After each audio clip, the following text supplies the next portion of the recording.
In American society, money is a taboo topic. We're taught at a young age it's improper to talk about it, but we're also bombarded with messages about the power and importance of money in our everyday lives.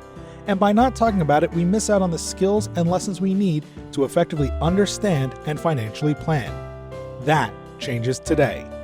Welcome to Money Tales. Hosted by Sandy Brager and Cami Doder, Money Tales brings more than 35 years of combined professional experience in personal finance to demystify money and demonstrate what it's like to speak openly about personal financial matters.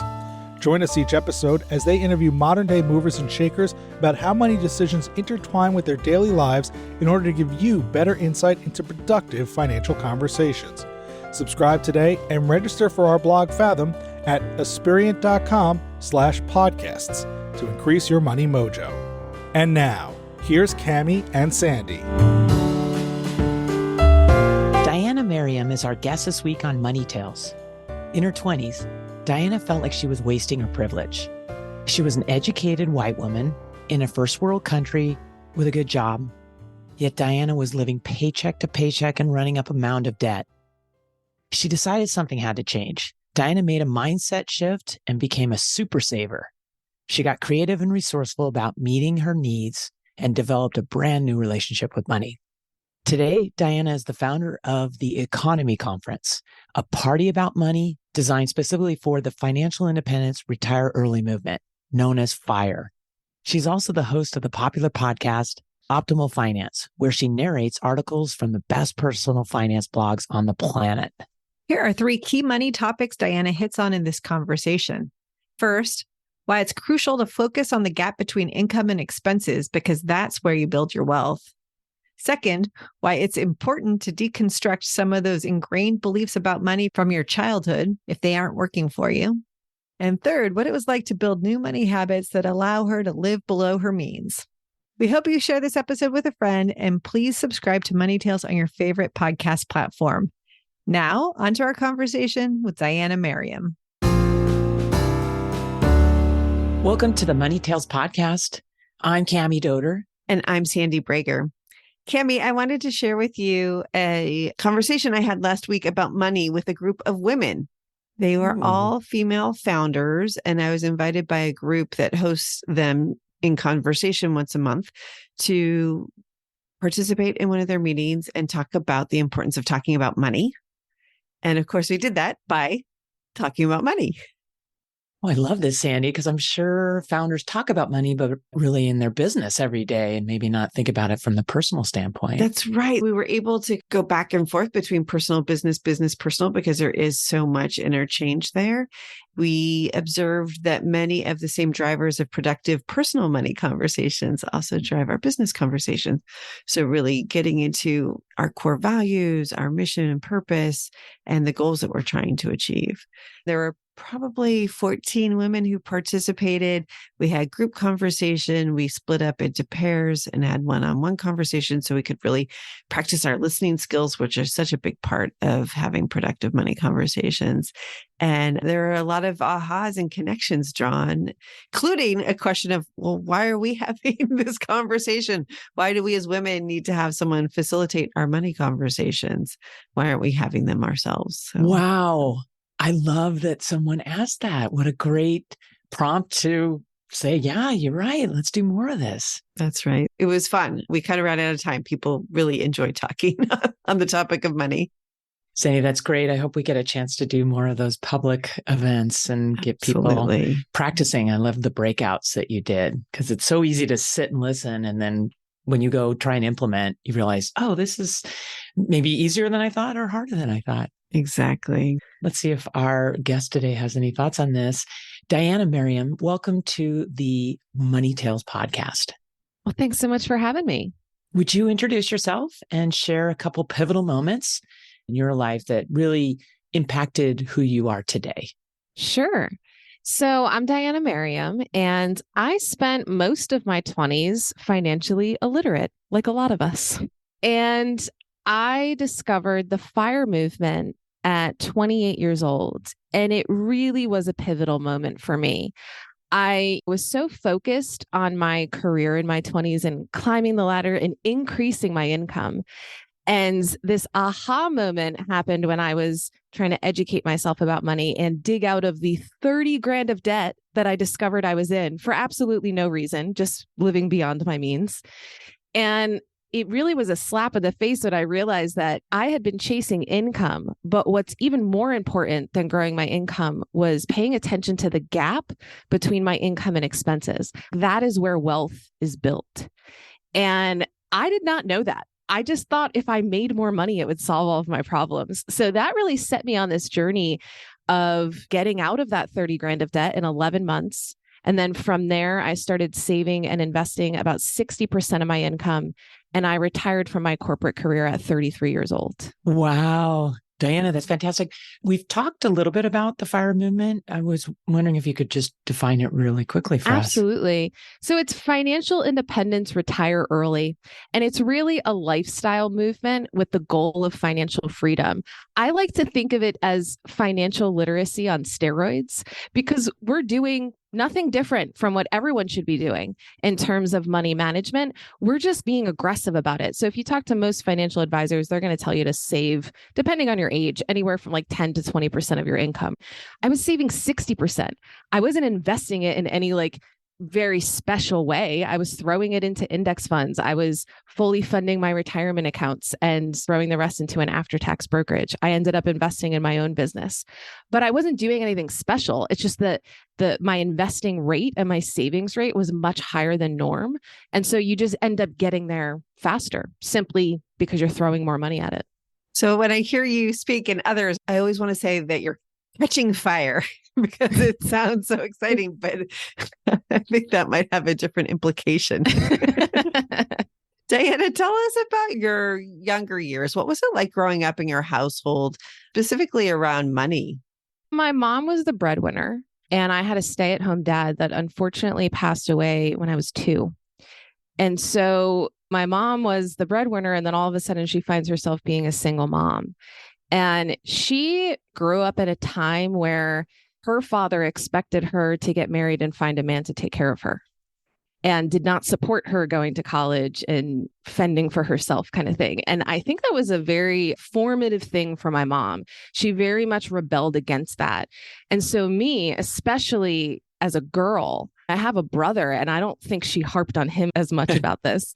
But she really drilled into my brain that you never, ever let a man take care of you. And that was a very formative thing for me. And it really sparked a lot of independence. And I think it really contributed to me being so career focused and being so independent in my adult life. And that's wonderful. I also think it creates some challenges because now I'm partnered up. I'm getting married next year. Oh, congratulations. Thank you. I've got to figure out, and I'm still working through it, and it's taking some time to figure out how to deconstruct some of those ingrained beliefs and how they apply to my life now, because now I'm working on a true partnership. And when I first met my man, my Midwestern gentleman, as I like to call him, I was making twice as much income as him, and I had double the assets. And I still have double the assets, but now we've switched roles and he's making twice as much income as me. And it's possible that through our marriage, we're going to switch spots on that. And we're going to support each other in pursuing different things in our lives and different sources of income and exploring our freedom. And so to have this fierce independence of, I have to contribute 50% or more, I have to be the breadwinner, could be limiting in our life together. And so I'm starting to deconstruct that, but I also don't have any regrets. And I don't think my mom did me wrong in any way. I think that it was amazing for her to instill that sense of, I need to be responsible for myself. You mentioned that you, in your 20s, were financially illiterate. Mm-hmm. Yet you have this mom really emphasizing this importance of taking care of yourself. Where did the financial knowledge come from? Well, it wasn't from her, unfortunately. She really encouraged me to make money, but she never taught me anything about money management.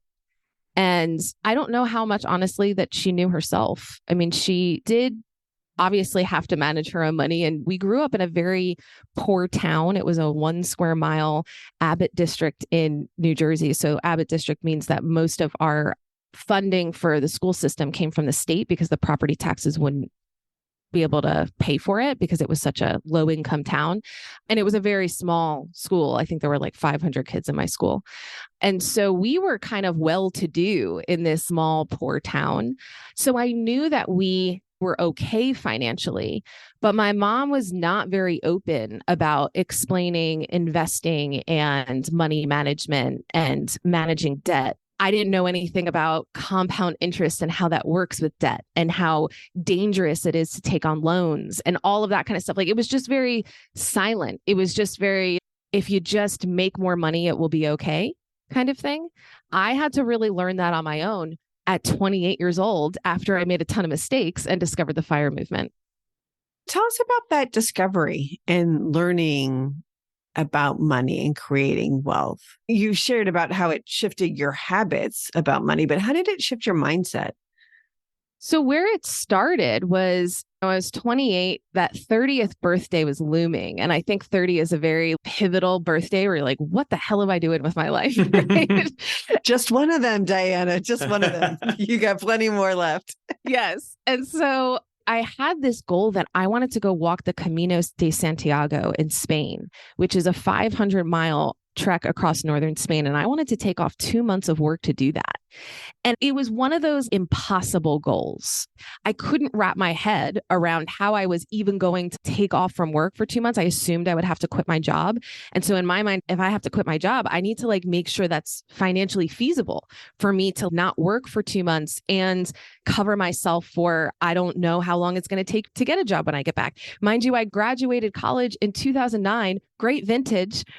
And it was really hard to find a job after college. So my whole frame of reference, even though I graduated with a 4.0 on a full academic scholarship, I had work experience in my field. So my senior year of college, I worked full-time during the day and I went to school full-time at night. I was always an overachiever and I had that drilled into my brain too. If you do really well at school, then it'll be easy to find a job. And it still took me 9 months after graduation to find a job.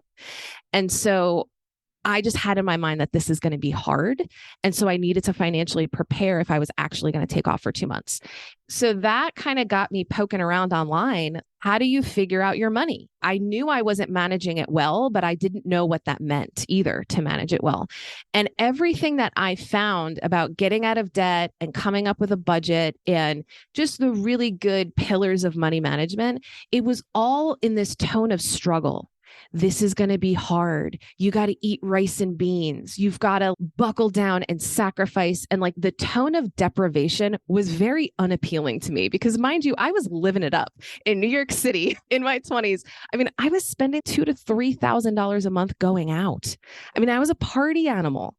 And so I was sowing my wild oats. It was a wonderful time, but I had nothing to show for it. And so when I discovered the FIRE movement, it didn't have this tone of struggle to it. It had this tone of you are sitting on an amazing opportunity.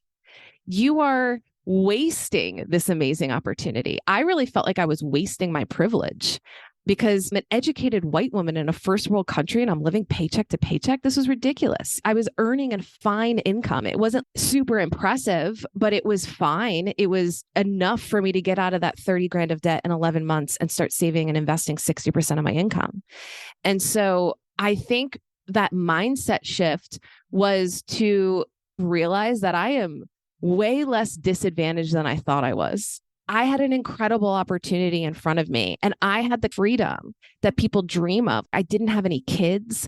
I had all the time in the world to focus on increasing my income. I was single at the time, so I had no man distracting me. I kind of felt like I had the freedom that people dream of and I was wasting it.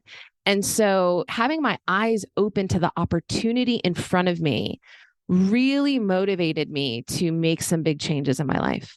That is a great story. And you get me fired up. But Diana, I have to be honest, when I feel in my body, when you talk about saving 60% of your income, I feel like a constraining, but you talked about this, it wasn't a struggle and that you were able to do this. Will you describe how do you do this that doesn't mean you're eating ramen and saving every penny? So a lot of people, when they think about reducing their expenses, it feels like deprivation. And I think that requires a big mindset shift. I really got creative and resourceful about getting my needs met. And I think there's a huge difference between reducing your expenses because some external event imposes it on you. Like you have a loss of income and all of a sudden you've got to buckle down and not spend money now because it's a precarious situation. It was all self-imposed. So it really felt like a grand experiment. And I was really following my curiosity on how do I get my needs met in the most resourceful and creative ways. So I'll give you some examples. I told you I was spending $2,000 to $3,000 a month going out. It was ridiculous, right? And it's because I was buying lunch every day and then I was going out for happy hour and dinner every night. New York will do that to you. Oh, it will. And so I really investigated, did some soul searching on what was it that I was getting out of that I could do in a more resourceful way. And it was spending time with people. Like I loved my colleagues. I loved my friends. I wanted to see them as much as possible. I had so much fun going out with them. And so what I ended up doing is I made my apartment more fun than a bar. And I learned how to cook for 8 people on $30. And then they would all bring the booze. And I would create these elaborate games that we would play together. I would spend a lot of time like curating the perfect group of 8 people to sit around my dining room table in my tiny little apartment. I would throw these elaborate parties and invite all my neighbors. I lived in a building of 40 people, so I would invite them all so they wouldn't complain about the noise. This was me getting my social needs met, but in a much more economical way.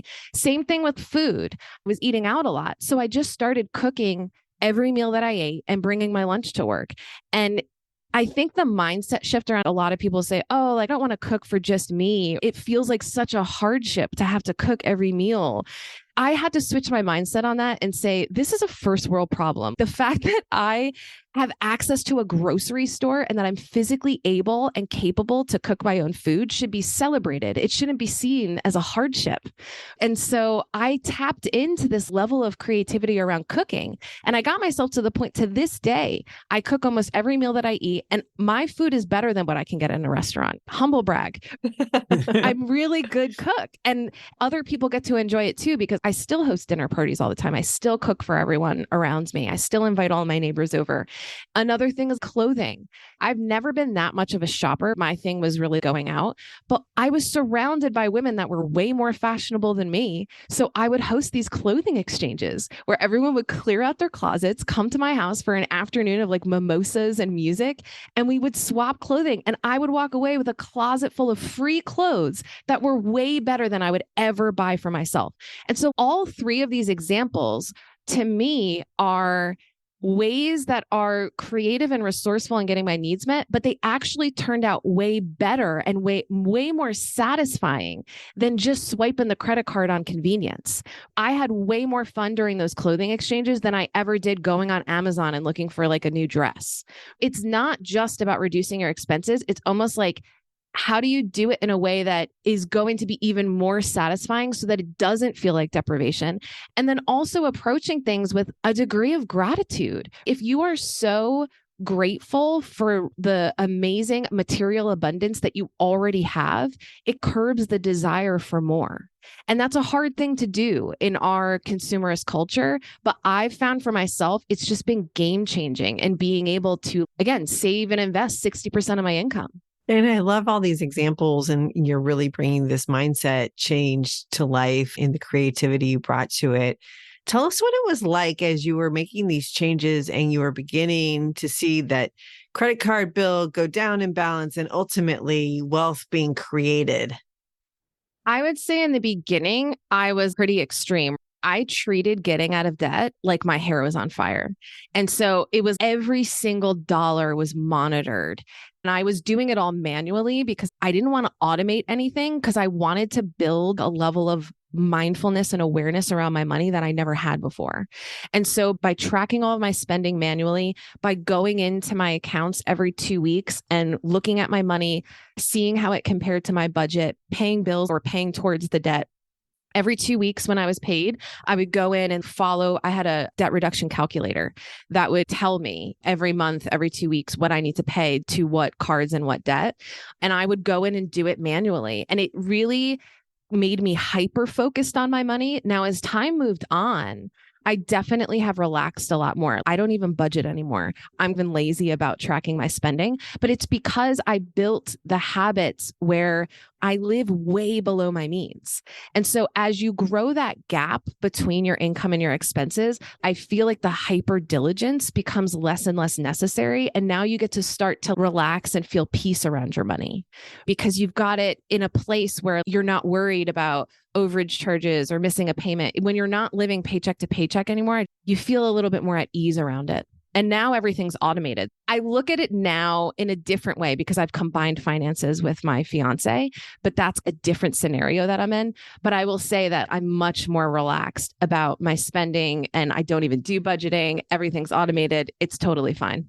Diania, before we get into things with your fiance, I'm curious, based on what you were just sharing, what is the purpose of your wealth? I think it's to create freedom and options. I think that I don't need more money. I need enough money. And once you solve the issue of money in your life and getting your money right, you can move on to other things. The questions I used to ask myself when I was figuring this all out is, how do I reduce my expenses, increase my income, and grow that gap and invest that gap? And when am I going to reach my FI number? This is what I was hyper focused on when I started this journey. And now I'm asking myself, how do I want to spend my time? Who do I want to spend it with? What do I want to create in the world?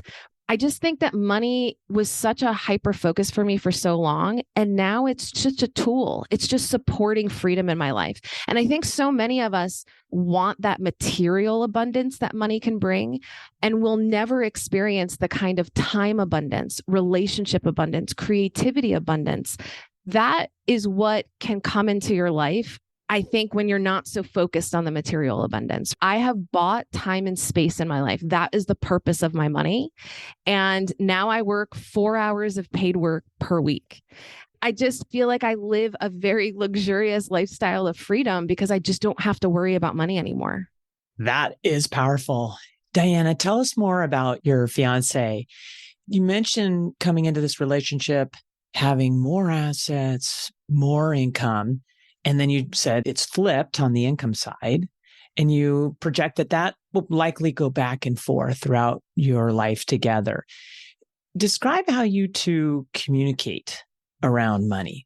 I think, so we've been together for 5 years. I think in early on, it was very much like, this is your money and this is my money. Everything was seen so separate. And he also has a 10-year-old son. So I get to be a bonus mom to a 10-year-old, which is really fun. And so I think we really took things very slow because when there's a kid involved, you want to be sure. And so we didn't move in together until 3.5 years. So we've been now living together since the end of 2021. And so during this last 1.5 years, we have really had to experiment with what makes sense in the level of combining income and combining the way we look at money. And so for me, mentally, it's been, especially with us getting married and doing estate planning and talking about prenups and all that kind of stuff, it's like, I've always looked at my money as my money. And I've never had to make decisions about money with another person. So that's like a huge learning for me. And now when I think about what we want to do together and the potential of a true partnership where it's not your money and my money, but it's our money. And if we look at it together, it's just the potential for that money grows exponentially. I've now seen the opportunity and it's really exciting to me. I did all of my financial modeling and deciding to quit my job and all of that. That was all based on like me and my dog. And I have this house that I own. So all of my financial planning and modeling was based on those circumstances. And now those circumstances are changing. And so I need to kind of reassess based on, it's not just me anymore, it's us. And do you do this together, this reassessment? Yes, we actually use a tool called Monarch Money. It's a relatively new tool that we're using. It's kind of like an elevated version of Mint. And so all of our accounts are in there. And we have a joint checking account and a joint brokerage account, but then we each have savings accounts. So one of us is holding long-term savings goals, the money for the wedding and that kind of stuff. And then the other is holding the emergency fund. And then we came into the relationship in our 30s. So we already had separate investment accounts and all of that. So those are still all separate aside from the joint brokerage that we opened because it's attached to our joint checking. But we are able to look at it all together in Monarch Money. So it shows us our collective net worth. It shows us where the inflows and outflows are going, and all the credit cards, all the investments, all the savings and checking accounts are in that one spot. And so it makes it easy for us to go in, and we each have separate logins. Like, it's full transparency. It used to be I was managing the money and then I was presenting it to him. And it's like, no, we both need to have full ownership over this. So we have two separate logins where each one of us can go in at any time and look at what's going on with the money. But we like to sit down collectively once a week and look at, what did we spend money on this week? What are we happy about? What are we not happy about? And I'll tell you, the last 2 months, we feel like we spent too much. And we looked at our spending and we were like, you know what? This is too much. But we just went through a really hard time, a really hard 5 months. And we spent 2 months celebrating. In the grand scheme of things, we spent maybe $4,000 more than we wanted to. In the context of our net worth, it is such a small percentage that it's not worth stressing about. But we talked about it. Being able to watch that spending caused us to talk about it and to process it and say, okay, we're not worried about it because our fixed costs are so low. Our mortgage is $600 a month and we don't have car payments. And I cook every meal that we eat. So in the three biggest areas of most people's budget, which is housing, transportation, and food, we are way optimized and living below our means. So when it comes to these one-off expenses that we went on a vacation and we went a little nuts, you know what I mean? I bought this Aura ring for $500, which is helping me figure out my sleep because I have a lot of sleep issues. And so when we think about where we spent money and did it align with our values, it did. So we don't have to feel bad about it, but we're going to pay closer attention moving forward because we can't be having an extra $4,000 every month. But it's easy to get back on track when your fixed expenses are so low. I love that you're demonstrating the power of having these frequent money conversations with each other and checking in not only on the details, facts and figures, but is the spending level making us happy? Is it aligned with our goals? I think those are really powerful questions to be asking yourselves. And it's really funny because there was 1 week, it was so blaringly obvious to us that it's all experimentation. So for example, we went out for my birthday in April and we had a $400 night because he wanted to take me to this fancy steakhouse. It was not worth the money. I could make better steak at home. Exactly. But then he's got a 22-year-old, and for their birthday was in the same week. We had another $400 night where we took them out to dinner and we took them to this really fancy karaoke bar. That was worth every single penny. We created memories that night that we will remember forever. That was absolutely worth the money. It's all flexible and it's all fluid, and you just have to keep paying attention and keep talking. We're not going to feel bad about that $400 at the steakhouse. We're just never going to go do that again. Yeah. So the context matters a lot. And I bet Priya Parker, if she's listening, is very pleased and really hearing the art of your gathering and what makes getting together and optimizing not only time and activity, but money really important. Diana, tell us, what's your next money conversation going to be and who's it going to be with? Oh, it's going to be about the wedding, I'm sure. That's exciting. With whom? With Brad, my Midwestern gentleman. Originally, we were not aligned on budget, but I'm an event planner. And so I know how much things cost. And it's really funny because I think in my younger years, what the budget I'm throwing around for this wedding, again, it's far below our means. We're not going to take out any debt for it. And we absolutely have the money. So it's not a big deal, but it would have been ludicrous in the past, the idea that I would spend this much money on a wedding, because I don't really care that much about the wedding. I care more about the relationship and the marriage. And so I think we're going to be fairly reasonable, but I would rather just elope and not have a wedding if it was going to be really lame. You know what I mean? Like, gonna do it. I'm an event planner. Like, I'm gonna do it right. Exactly. And it's gonna be fairly small. We're only gonna have 50 people. It's not gonna be crazy, but weddings are expensive. They are expensive. They're super special too. So I'm really excited for you and Brad. And really, Diana, thank you for sharing so much with us on Money Tales. Your stories are great, your learnings, your missteps, all that you brought to this conversation. Thank you. Absolutely. And where can our listeners find you? The best way to find me is to sign up for my mailing list because I am on social, but I don't play the algorithm game. So even if you follow me, you're like never going to see any of my stuff. And so if you go to EconoMeConference.com, and that's economy with an M-E at the end, not an M-Y, fun play on words. There you can sign up for my newsletter. I do host a yearly party about money for the FIRE movement. It is the only large scale event specifically designed for the FIRE movement. And that happens in March in Cincinnati.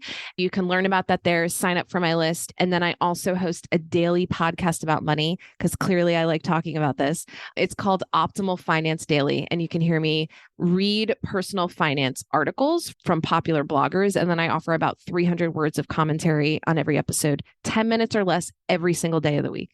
Really great. Thank you so much, Diana. Thank it was you. great to talk with you. And we'll be following all that great work you're doing. Awesome. Thanks so much. Thanks for listening to the Money Tales podcast. If you've enjoyed this episode, share it with someone you think would benefit from listening. And leave us a review on your favorite podcasting platform. Your ratings and reviews help more people find our podcast. If you're inspired to gain clarity and peace of mind about financial matters, don't hesitate to reach out to our team at Aspirient. Go to aspirient.com/start a dialogue. Or you can email Sandy and me at podcasts@aspirient.com. See you next time.